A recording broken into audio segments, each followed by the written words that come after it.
27th, and this is your daily financial news.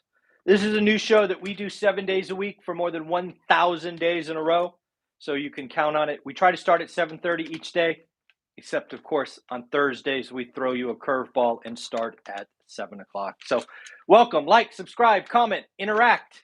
We will have questions for you in these videos, so get your fingers ready. There will be some opportunities for you to participate and take some wild guesses on what might happen tomorrow. So let's get it started. First thing we have to talk about, pending home sales for the month of May came out this morning. And depending how you choose to look at the information, you can either see a surprise upside, or you're like, nope, validation of where the housing market is going. So let's talk about it. First and foremost, month on month, so May versus April, we had an increase of 0.7%. This is noteworthy because the expectations was negative 4%. So not only were we not negative, we were positive, right? 0.7%. On top of that, we were negative 13% year on year. Month on month, year on year. I certainly believe in the year on year number is more important. That really tells me how the trend is going. A month on month increase is at least interesting because that is the first increase in pending home sales in 6 months.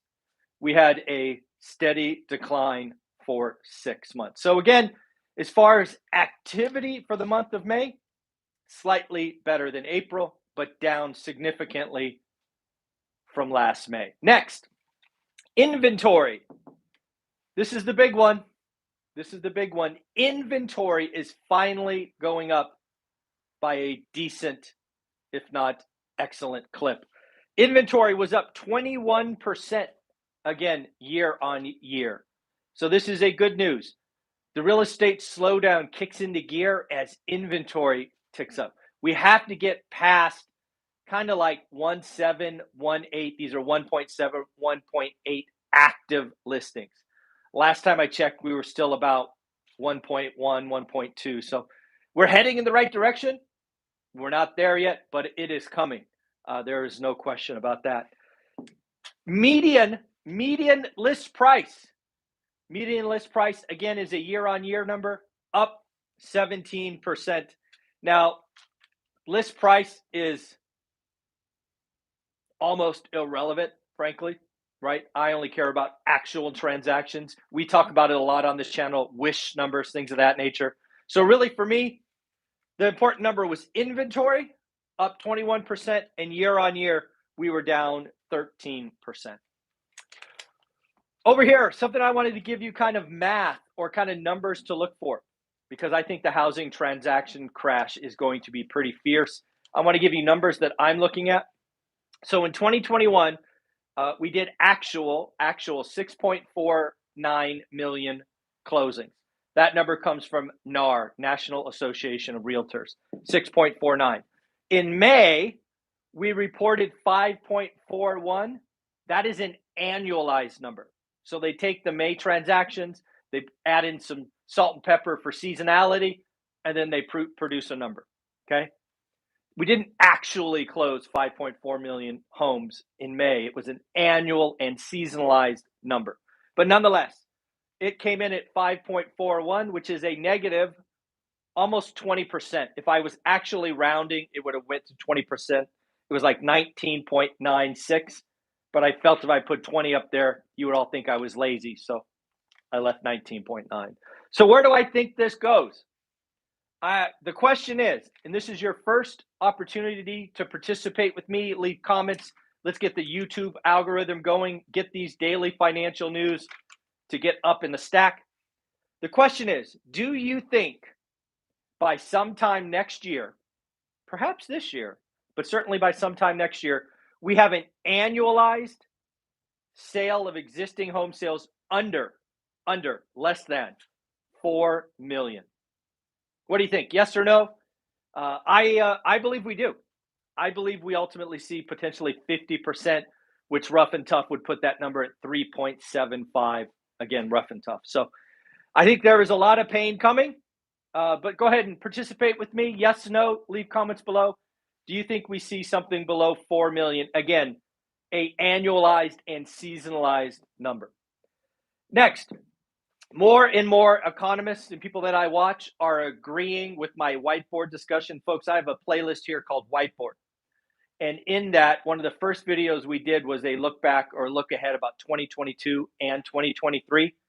That video is months old. And right now, the stuff we talked about in there is looking pretty good. I said this year is going to be known as stagflation. And I am thinking a recession is next year. I don't feel great about that call, but I won't change it because I want to admit if I'm wrong. But there is no question we have stagflation, which again, high inflation, low growth, and I believe what will be next, rising unemployment. Again, all of that is discussed in that whiteboard discussion. So if you haven't seen it, go check it out. Second opportunity to participate with me, Case-Shiller. Price comes out tomorrow. It is a number that will come out, I think, at 6 a.m. Pacific, 9 Eastern. I would love you to take a guess. Nationally speaking, will Case-Shiller be up or down? And what do you think that number might be? Just take a wild guess. Let's have some fun with it. If anybody gets it right, I'll send you an autographed book. Let's get this comment section going. So again, take a guess. If someone gets it right, the first person to get it right, and again, I'll just scroll down the comments, which I think come in time-based. So if somebody nails it, I'll send an autographed book. You may have to remind me, but we will do that for you. So again, Case-Shiller tomorrow, that would be fun. Something I want to highlight your attention to, I believe this week, probably midweek, Tuesday, Wednesday, Thursday, we are going to have what's called pre-announcement season. We haven't really had a pre-announcement season in 15 years. Pre-announcement is, hey, our quarter doesn't look good. Our guidance from last quarter, not good. We have to pre-announce material differences. I think this is the week. Who's it going to be? Is it going to be retailers? Will it be tech stocks? Will it be auto companies? Will it be home companies? Will it be Coinbase, for heaven's sake? Can't you imagine the drop in crypto activities? Got to hurt Coinbase, FTX, Robinhood, all these things. Who knows? I think we're going to have some pre-announcements this week, and I think a couple of them might surprise us. So let's see what happens. Next up, I don't know if you saw this, but it caught my radar. If you've been watching my channel, you know I'm pretty suspect about China's economy. I think it is in pretty bad shape, especially because housing makes up 20% of their GDP, and their transactions have fallen 50%. Add on top of that, local bank runs, which is like real bad. When your citizens not only lose faith in kind of their economy, which means they stop shopping, but now they lose faith in their financial institutions and they extract their money. That is not good. China put in 100 billion yuan. I want to make sure I get this right. I think it's like 15 billion in dollars. Yeah, 100 billion yuan, rough and tough, $15 billion of cash to stem the tide of people removing cash from the system. And then lastly, Russia officially defaulted. I think a lot of people expected this. This is not only they missed the payment, but they also missed the 30-day grace period. They are now in default. Is there contagion? Was this expected? Who's got the debt? It'll be interesting to see how all of this unwinds. In addition to these important things, what else did I grab? Again, can you believe that as of Friday, the first half of the year is over? Half of 2022 is over on Friday. Man, as you get older, time goes faster. At least it does for me. Kind of crazy. I was asked earlier about something I think I mentioned over the weekend about somebody's call that a rebalancing might bump the stocks up. So I don't know if I listed his name, So I'll do it right here. JP Morgan analyst Marco Kolanovic. I'll just spell it. Kolanovic. He thinks that there might be some rebalancing coming in that may give a bid to stocks. Again, not my call, but that is his. Big banks. Big banks start to report July 14th and 15th. We are going to see how Q2 was. We're going to see how the consumer is doing. I wonder, will any banks increase reserves for bad debt? Remember, we came into the pandemic, all the banks reserved billions of dollars. They over-reserved. I told you then that they are going to reverse those to smooth their earnings, which they did. What we have coming up potentially on the 14th and 15th of July will be different. This will be real kind of reserves like, credit cards are going up, seconds, auto loans, whatever it is. It'll be interesting to see if banks reserve for bad debt. Did you know investors bought roughly 28% of single-family homes in Q1 of 2022? That is up from 19%. But 3 cities were far and above normal. Atlanta. Man, if you're investing in Atlanta, you got a lot of competition. 33%, or 1 in 3 homes, were bought by investors in Atlanta. 32% in Jacksonville, and Phoenix 29%, and Miami 28%. Crazy numbers, folks. If you invest in those markets, a lot of those markets to me feel like Airbnb kind of stuff. I really do think Airbnb is going to wreck some people, but we will see where that goes. One of the things that we must look out for Thursday, I believe it is, the PCE, personal consumption expenditures. It's a big fancy thing that you and I really shouldn't care about, but the Fed will, because we are looking for signs of wage inflation.